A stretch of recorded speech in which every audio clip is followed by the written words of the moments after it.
हे शिव जी, आपको आपके बेटे श्री गणेश की कसम है, मेरी बच्ची को बचाने के लिए आपको देना होगा मेरा साथ। जय भोलेनाथ। ओम नमः शिवाय, ओम नमः शिवाय, ओम नमः शिवाय।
मुझे इस धरती माँ की कसम है, माँ गौरी की कसम है, शिव शक्ति की कसम है कि ये माँ पूरे ब्रह्मांड से लड़ जाएगी,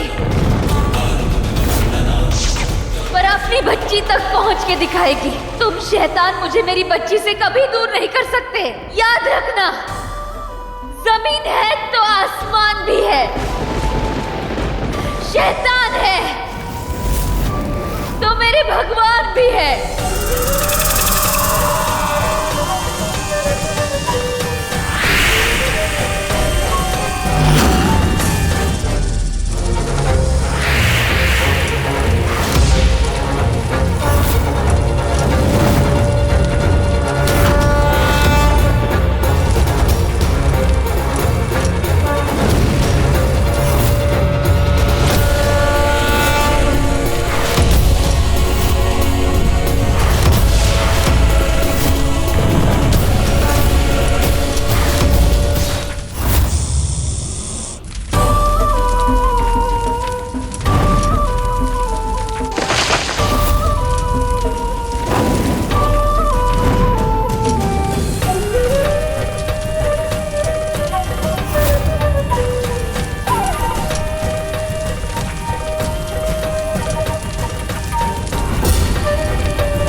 कैसे दिन दिखाया आपने मुझे शिव जी?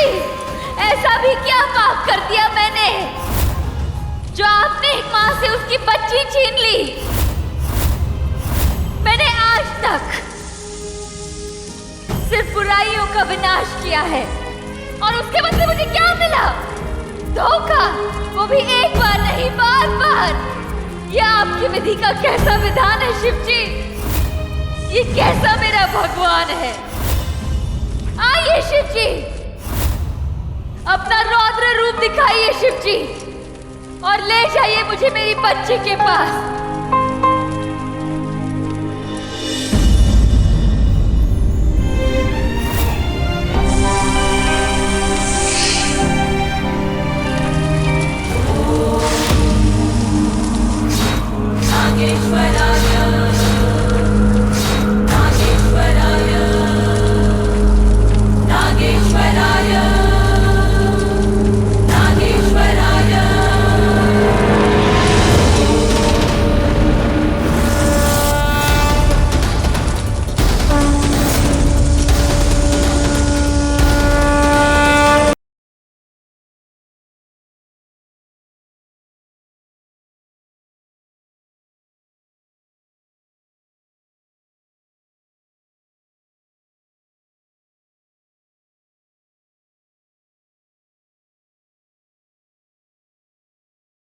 अरे बाप रे, इतना बड़ा तूफान! लगता है ब्रह्मांड में कुछ बदलने वाला है।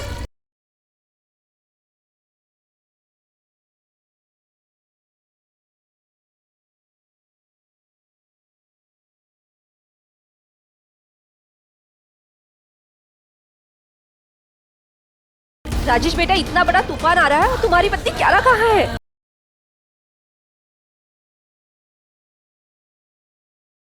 अरे अभी तो ठीक था, अचानक ये मौसम को क्या हो गया? संभाल के दिव्या, संभाल के। देखिए, शायद हमारी बात कोई मानेगा नहीं, पर मुझे ऐसा आभास हो रहा है जैसे कुदरत की कोई दिव्य शक्ति ने रुद्र रूप धारण कर लिया है।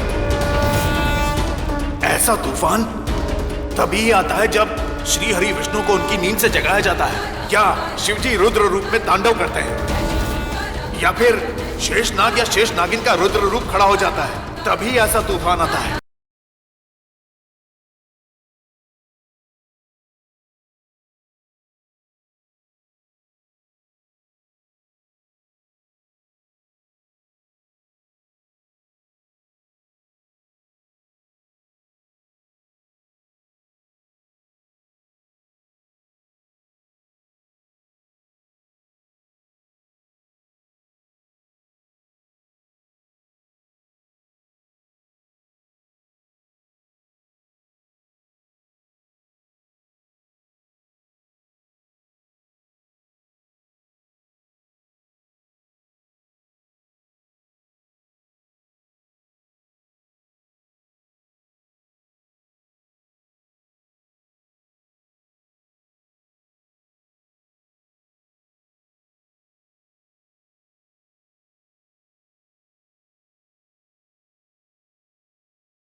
वो दोनों शैतान औरतें कहाँ हैं?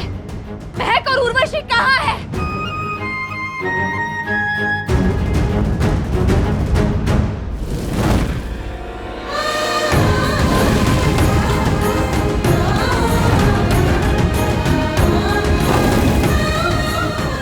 आज अगर मुझे मेरी बच्ची नहीं मिली तो मैं सब कुछ तबाह कर दूंगी। इन शैतानों के खून के एक एक कतरे को निचोड़ लूंगी, सबसे बदला लूंगी, किसी को नहीं छोड़ूंगी, सबको मार दूंगी।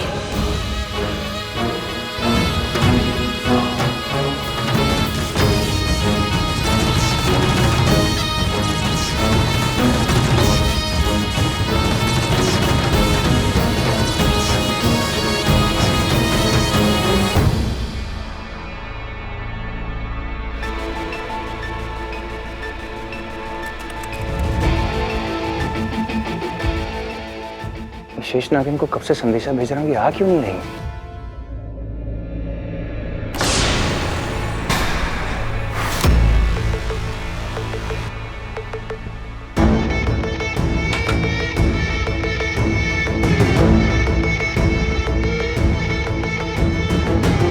मुझे क्यों बुला रहा है? कौन बुला रहा है? उर्वशी, वो आसमान में तुम्हें दिखाई दे रहा है?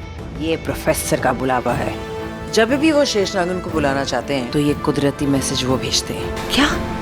हाँ, जब भी प्रदा इस देश को बचाने में लगी रहती थी तो उसके बदले में मैं जाती थी, लेकिन इस पर मैं नहीं जाऊंगी।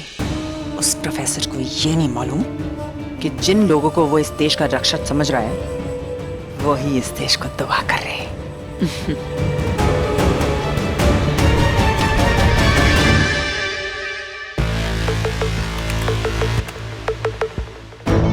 महक को संदेशा भेजा, महक क्यों नहीं आ रही है?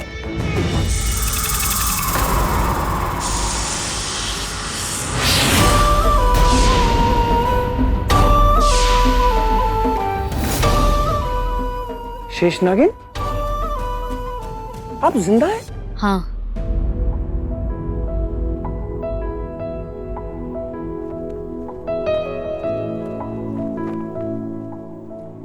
मेरी बेटियां हैं अनमोल, प्रार्थना। अनफॉर्चुनेटली मेरी पत्नी इनको जन्म देने के बाद एक्सपायर हो गई थी। 1.5 साल से मैं खुद ही संभाल रहा हूँ। अब तो जैसे जीने की वजह बन गई। बस मेरी भी बेटी इसी उम्र की होगी अब। आपकी बेटी? हाँ, मैंने भी एक बेटी को जन्म दिया था, पर जन्म देते वक्त डॉक्टर ने कहा था कि मेरी बेटी मर चुकी है, पर मेरी बेटी जिंदा है और मुझे ही नहीं पता कि वो कहाँ है। दुनिया की क्या ही कहूँ, मेरी अपनी बहन ने मुझे धोखा दिया है, मुझसे मेरा प्यार छीन लिया, मुझसे मेरी बेटी छीन ली। अब मैं महक से उसकी जिंदगी छीनने वाली हूँ। मैं उसे मारने वाली हूँ। शेष नागिन, आप जिंदा है ना? मैं बहुत खुश हूँ। पर मैं बहुत दुखी हूँ। मैं आपका दर्द समझ सकता हूँ। आपने संदेशा भेजा था, क्यों बुलाया मुझे? संदेशा तो महक को भी भेजा था। अपनी होती तो आती ना, पर अब वो देश के दुश्मनों के साथ है। क्या कह रही हैं आप? हाँ, इस बार 15 अगस्त का सेलिब्रेशन केदारनाथ में होने वाला है। देश के टॉप मिनिस्टर्स, डिफेंस ऑफिसर्स, आने वाले सालों के विश्वकर्मा, सब लोग वहाँ पर इकट्ठा होकर प्लानिंग करेंगे कि देश की उन्नति के लिए क्या किया जाए। और देश के दुश्मन वहाँ पर विस्फोट करने का प्लान कर रहे हैं। आर्मी अपने बेस्ट ऑफिसर्स वहाँ भेजेगी, पर दैट्स नॉट इनफ। मुझे नहीं लगता कि वो काफी है। शेष नागिन, आपका वहाँ पर होना ज्यादा जरूरी है। आप समझ रही हैं ना? इस बार दोधारी तलवार बनकर काम करूंगी, क्योंकि मैं जानती हूँ कि वहाँ तबाही कौन मचाने वाले हैं। जैंग, उर्वशी और महक, जिन्होंने मेरी जिंदगी तबाह कर दी और अब देश तबाह करना चाह रहे हैं। वो भी किस लिए? बस कुछ पैसों के लिए। पर इस बार मैं उनके सारे मकसद तहस नहस कर दूंगी। बिजली बनकर उनके सर पे टूट पड़ूंगी, क्योंकि इस बार बदला एक नहीं 2 है। पहला बदला मुझसे मेरे पति को छीन लेने का, मुझसे मेरी बच्ची को छीन लेने का, और दूसरा बदला मेरे देश का।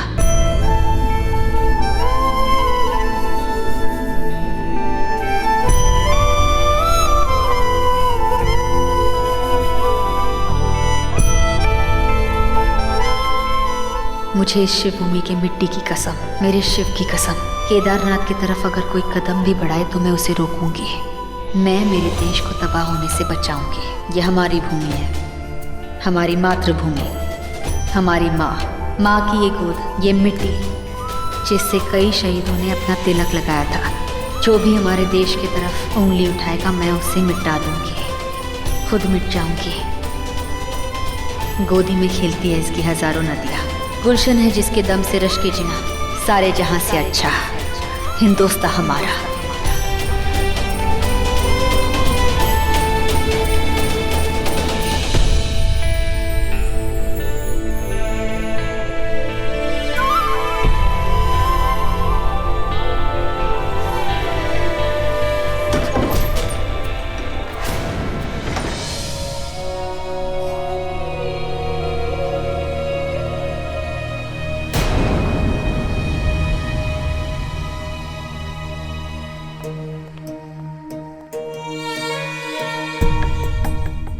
सॉरी, वो मैं देखो प्रथा, मैं जानता हूँ कि तुम यहाँ अपने दुश्मनों से अपना बदला लेने आई हो, पर अगर तुम्हें कुछ हो गया मुझे तुम्हारी फिक्र हो रही है।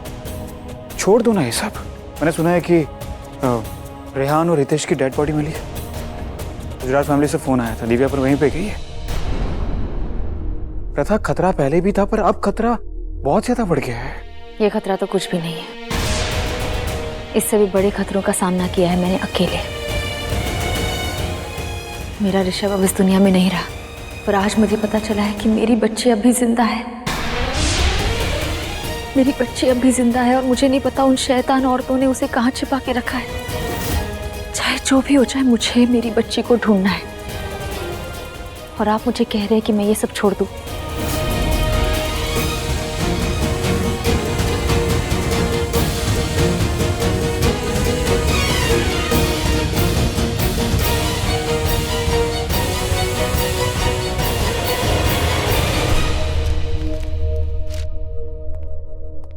नमक की फैक्ट्री की जमीन के नीचे एक गुप्त मार्ग है। उस गुप्त मार्ग से 2 रास्ते निकलते हैं, एक जो बॉर्डर की तरफ जाता है और दूसरा कैंप की तरफ। वो कैंप जो केदारनाथ के पास है। केदारनाथ? हाँ, केदारनाथ में एक बहुत बड़ा हमला होने वाला है। You mean to say Urvashi and महक? हाँ,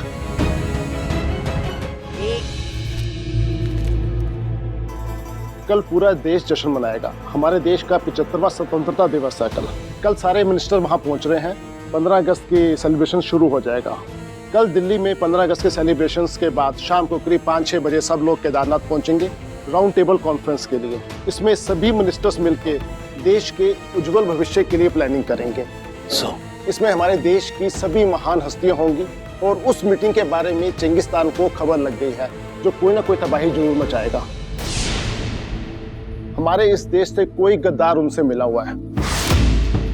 मुझे नहीं मालूम कि वो कौन है, हमें इस बात की खबर है सर, और हमने सिक्योरिटी का पूरा इंतजाम कर रखा है और एक स्पेशल ऑफिसर को भी अपॉइंट किया है जो सारी सिक्योरिटी पे नजर रखेगा। कौन है वो? ऋषभ एक आर्मी ऑफिसर था। उसने मुझे कहा था कि देश के महान हस्तियां देश की राष्ट्रीय योजना बनाने के लिए साल में एक बार मिलते हैं। तुम्हारे कहने का मतलब है कि इस बार वो लोग केदारनाथ में मिलने वाले हैं? हाँ, इस बार वो लोग केदारनाथ में मिलने वाले हैं और कल 15 अगस्त है। कल छुट्टी होगी, इसलिए देश के करोड़ों लोग केदारनाथ जाएंगे पूजा अर्चना प्रार्थना करने के लिए। मुझे उन्हें बचाना होगा।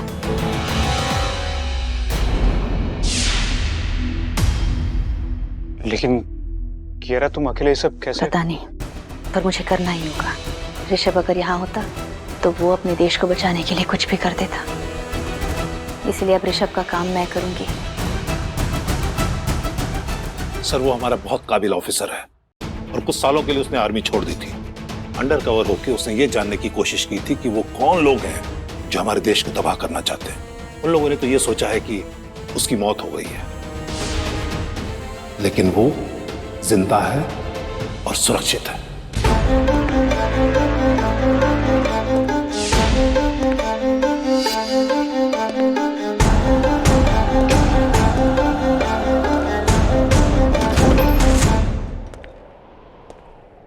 जय हिंद की सेना,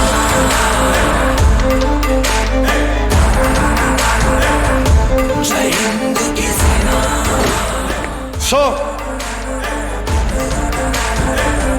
जय हिंद की सेना। Reporting on duty. एक बात मैं आपको अच्छे से बता दूं, मुझे समाज सेवा में कोई इंटरेस्ट नहीं है।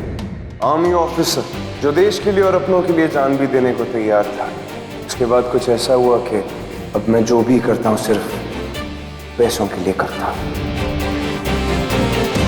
तुम बच कैसे गए? तुम्हारे पिता ने तो कहा था कि आग में झुलसने के बाद तुम्हारी मौत हो गई है।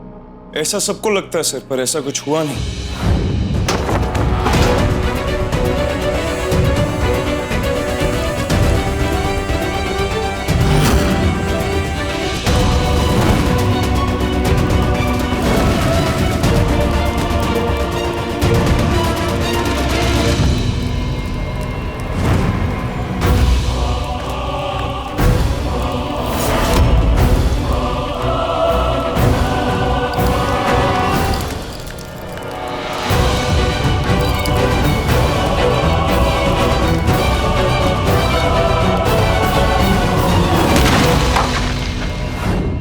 और उसके बाद जब उन्हें मेरा वॉलेट और वॉच मिली, उनको लगा कि मैं आग में जल के मर चुका हूं, और मैंने यही फैसला किया कि मैं दुनिया की नजरों में जिंदा नहीं रहूंगा। I was working on a secret mission, जहां मुझे पता चला कि कुछ देश है जो हमारे देश के खिलाफ खुफिया साजिशें रच रहे हैं और हमारे देश को जड़ से उखाड़ के फेंक देना चाहते हैं। और उसके बाद मेरी वाइफ की भी डेथ हो गई थी sir, for which I want to leave the army. अब मैं आप लोगों के लिए काम नहीं कर सकता। छोड़ दो आर्मी, पैसे कमाओ, और आर्मी छोड़ने के बाद तुम्हें पता चलेगा कि देश में क्या क्या गलत हो रहा था। और हाँ ऋषभ, फ्यूचर में जब कभी हमें तुम्हारी जरूरत पड़ेगी तुमको आना पड़ेगा। ठीक है, मैं आऊंगा, पर मैं इस देश के लिए काम कर रहा हूं, ये किसी को पता नहीं चलना चाहिए। फिर मौका आया मेरी मौत का, लेकिन अब देखिए मैं आपके सामने आज भी जिंदा खड़ा हूं। फाइनली मुझे एक मौका मिला अपने देश के लिए कुछ करने का, and I promise you sir कि मैं इन देशद्रोहियों को, देश के लोगों को तो क्या, देश की मिट्टी को भी मिट्टी में नहीं मिलाने दूंगा।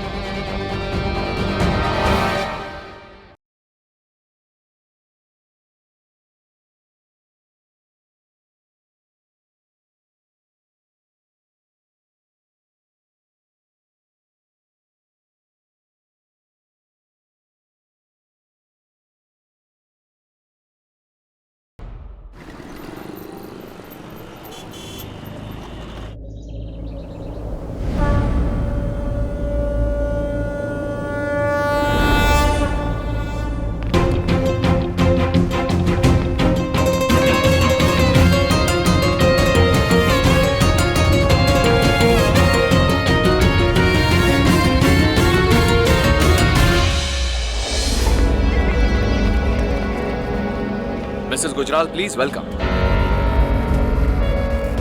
प्लीज रुके रुके, आइए मैम।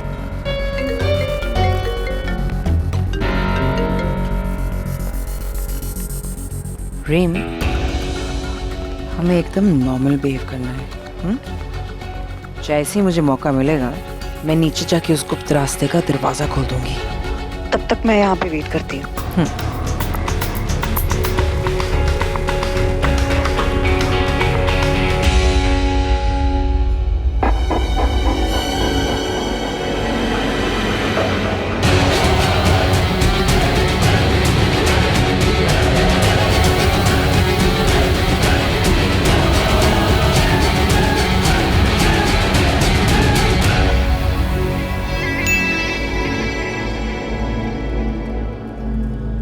जैंग साहब, रीम का मैसेज है। वो लोग केदारनाथ पहुंच गए हैं। इसका मतलब महक किसी भी वक्त यहाँ आती होगी और वो आते ही हमारे लिए दरवाजा खोल देगी ताकि हम पीछे के रास्ते से बाहर निकल जाएं। और इसका मतलब ये भी है कि हम सिक्योरिटी की नजरों से बचेंगे, हमारी कोई स्कैनिंग भी नहीं होगी और हम ठीक उसी जगह पहुंच जाएंगे जहाँ सारे मिनिस्टर्स मीटिंग कर रहे हैं। और फिर होगा हमारा धमाका। चलो।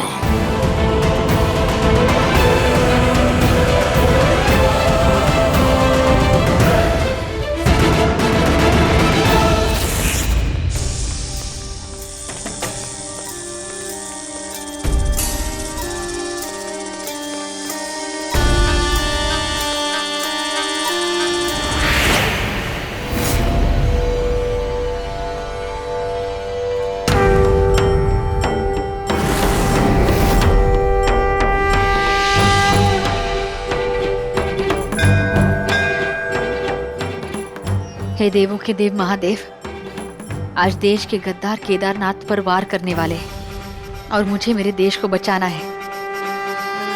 हे शिव शंकर, मुझे किसी शंका में मत रखिए। हे गुरु, मेरे गुरूर को कायम रखिए। हे महादेव, मेरे इस महाकार्य में मेरी मदद कीजिए। हे शिव शक्ति, मुझे शक्ति दीजिए, मुझे शक्ति दीजिए।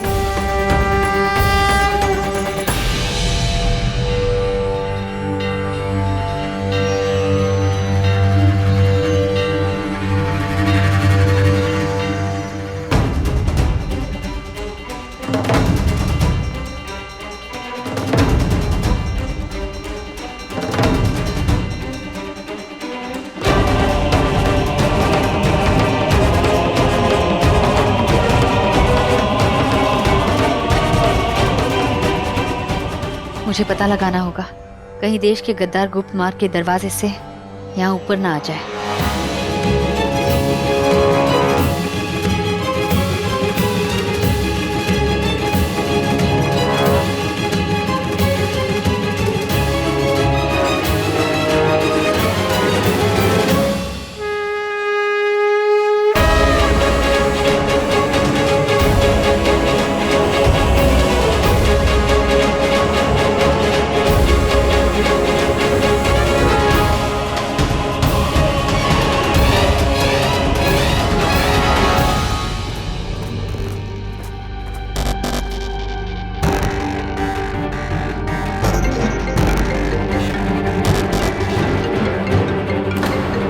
ये फोन बार बार किसका आ रहा है?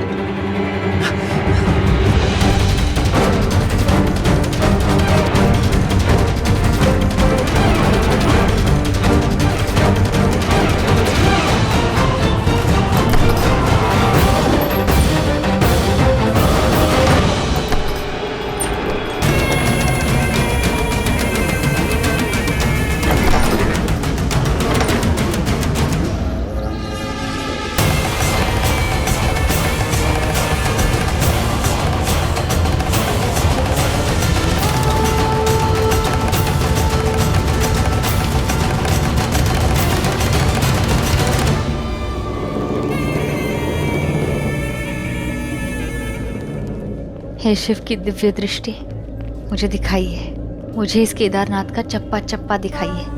दिखाइए कि कहीं देश के गद्दार यहाँ आ तो नहीं गए।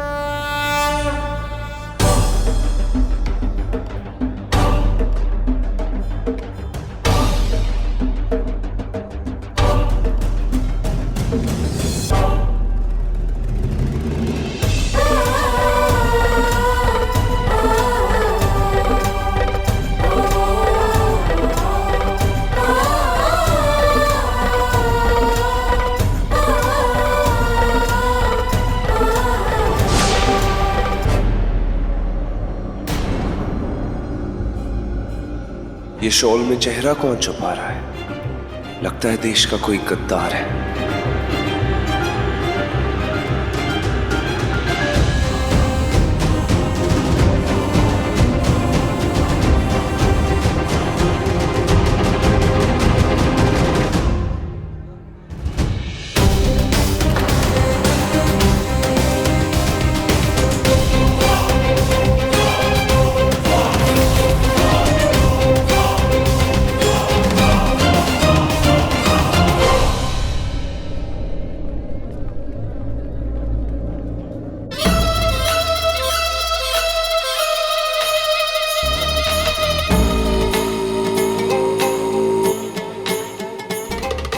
हमारी एक टीम केदारनाथ की तरफ जाएगी और बॉम्ब ब्लास्ट करेगी।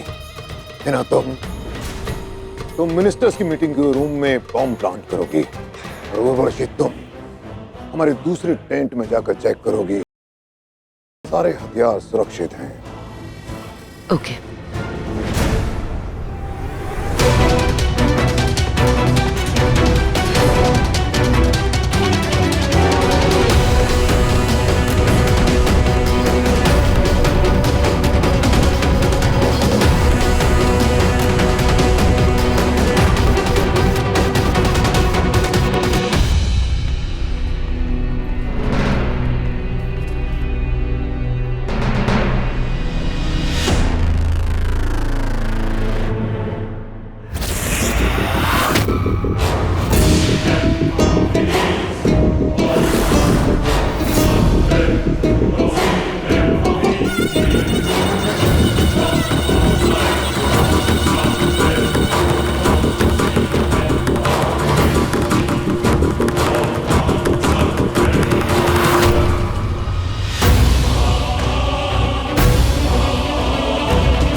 शीशम, तुम जिंदा हो?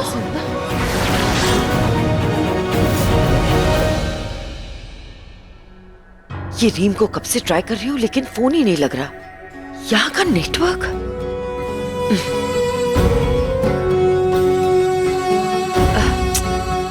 नेटवर्क नहीं है। आ रही हूँ मैं।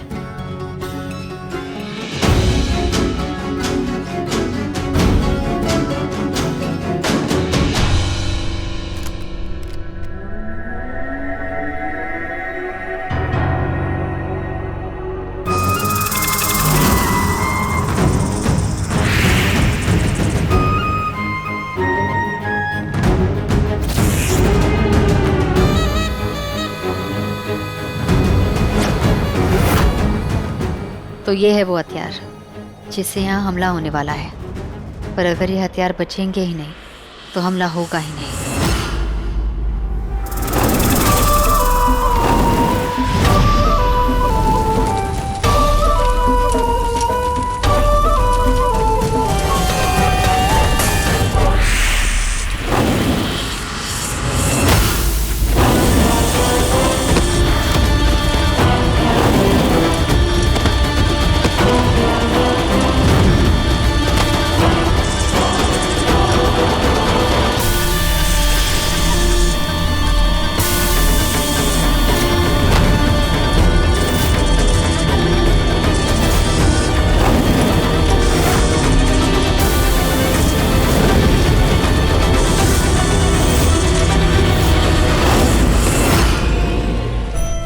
शेष नागिन जब अपने देश का उद्धार करने आती है तो अपने देश के गद्दारों को तार तार करके रख देती है, मिट्टी में मिला देती है।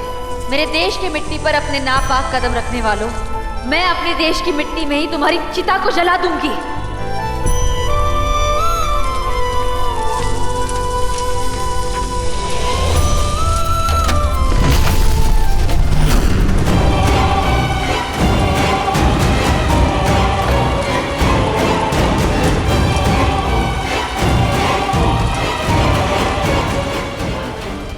ये आग किसने लगाई?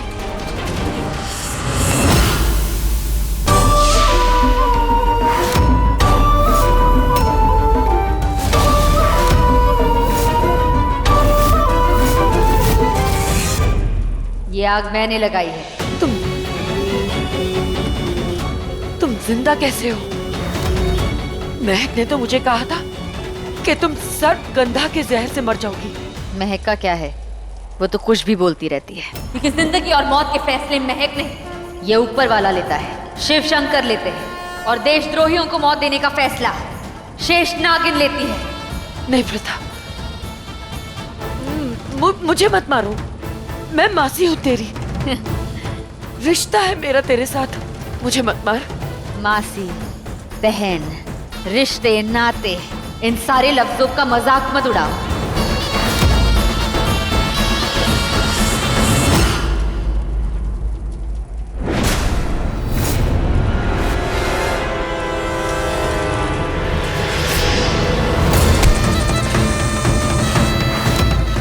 क्यों मासी, दिखा दी ना अपनी औकात।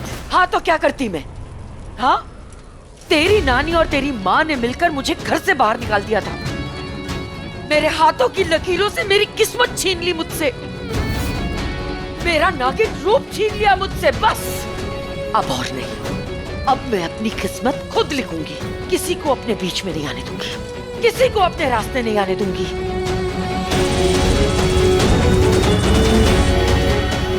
और जो भी मेरे रास्ते में आने की कोशिश करेगा उसको मैं काट के फेंक दूंगी।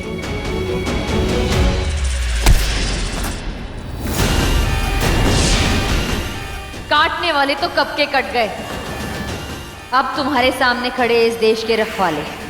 जय भोलेनाथ।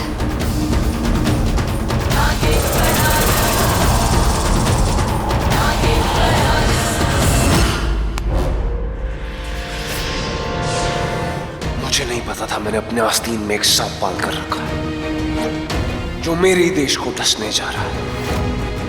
पर आज तुम्हारे आगे एक सिपाही खड़ा है जो तुम्हें सजा देगा। You're under arrest. Put your hands up. वहीं रुक जाओ।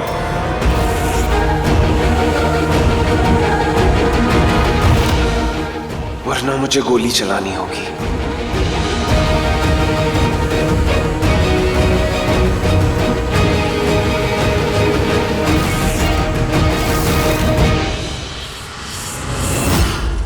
तुम्हारे अंत की शुरुआत हो चुकी है।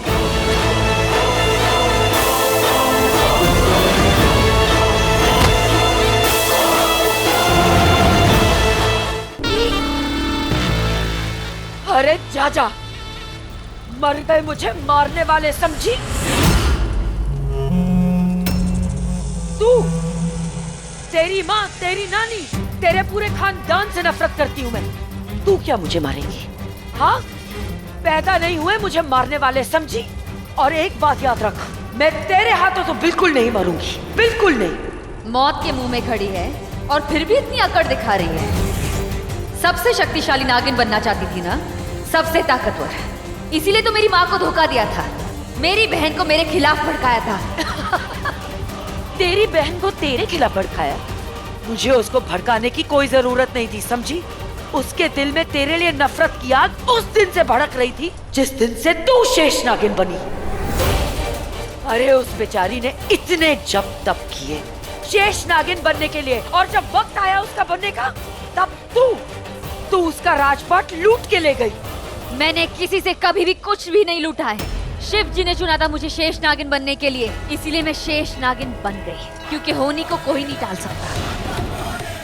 उस दिन मेरी माँ ने जो मुझे दूध दिया था, मैंने वो पिया, वो भी सिर्फ इसीलिए क्योंकि मैं महक को बचाना चाहती थी। होनी बहुत प्रबल होती है, उसे कभी कोई नहीं बदल सकता। उस दिन जो होना था वही होके रहा और मैं शेष नागिन बन गई क्योंकि मुझे शेष नागिन बनना था। और अब तो मैं समझ भी पाती हूँ कि शिवजी महक को क्यों नहीं चाहते थे शेष नागिन के लिए, क्योंकि वो भी जान चुके थे कि महक एक दुष्ट आत्मा है। शेष नागिन बनके वो अपनी बहन को मारना चाहती थी, तो वो नागवंश को क्या बचाती। ये जो तेरा शेष नागिन का पोस्ट है ना, इसे अपने पास रख, क्योंकि महक को अब तुझसे भी ऊंची पोस्ट मिली है। शेष नाग रानी बन गई है वो, तुझसे कहीं ज्यादा शक्तिशाली, समझी? तू उसे मारने की बात कर रही है, तू तो उसे छू तक नहीं सकती। बड़ी आई उसे मारने वाली। मारना चाहती है ना मुझे? मारना चाहती है ना तू मुझे? ले मार। मैं तुझे नहीं मारूंगी उर्वशी। शिव जी की पूजा करने वाले ये पवित्र हाथ तुम जैसे पापी को कभी नहीं मारेंगे। तुम जैसे पापी को कभी छुएंगे तक नहीं। तुम खुद अपनी मौत मरोगी जब तुम एक नागिन का रूप लोगी। याद आया ना? मैं शेष नागिन नागेश्वरी आज तुझसे तेरी नागिन की सारी शक्ति वापस लेती हूँ। हमारे नागलोक के होने की वजह से अगर किसी और शक्ति से तू दोबारा नागिन बन भी गई तो 24 घंटे में ही तेरी मौत हो जाएगी। नहीं नहीं। क्या हुआ उर्वशी? डर क्यों रही हो? आओ ना अपने असली रूप में, अपने नागिन रूप में आओ और मारो मुझे, लड़ो मुझसे। तुम ऐसे इंसान बन के तो मुझसे नहीं लड़ पाओगी, तो लो अपना नागिन रूप लो और लड़ो मुझसे। नहीं प्रथा, नहीं प्रथा।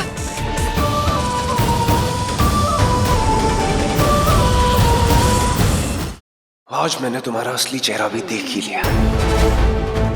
तुमने सिर्फ मुझे ही नहीं, इस देश को भी बहुत बड़ा धोखा दिया है हीना। अब इस धोखे की सजा मैं तुम्हें दूंगा। Hands up. I said hands up. मारोगे तो मार डालो ना। मरने से पहले एक आखिरी इच्छा सुनोगे ना?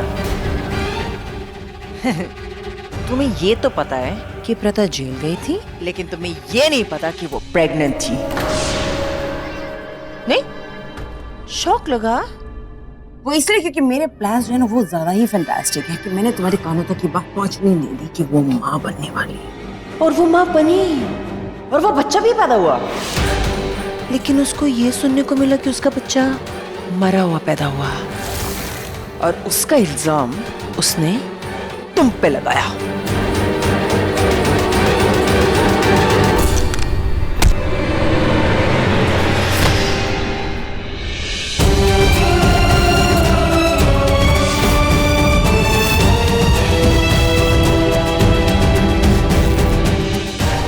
अब तुम भी वैसे मरोगे जैसे प्रथा मरी थी।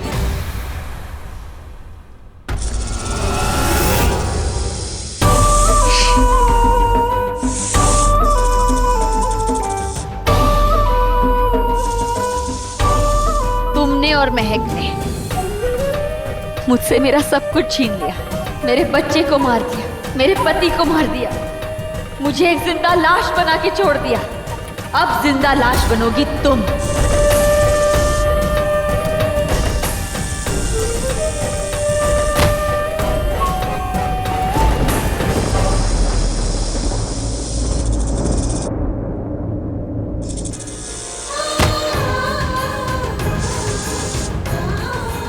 तुम्हारे कर्मों का खाता अब देखेगा ये भाग्य विधाता।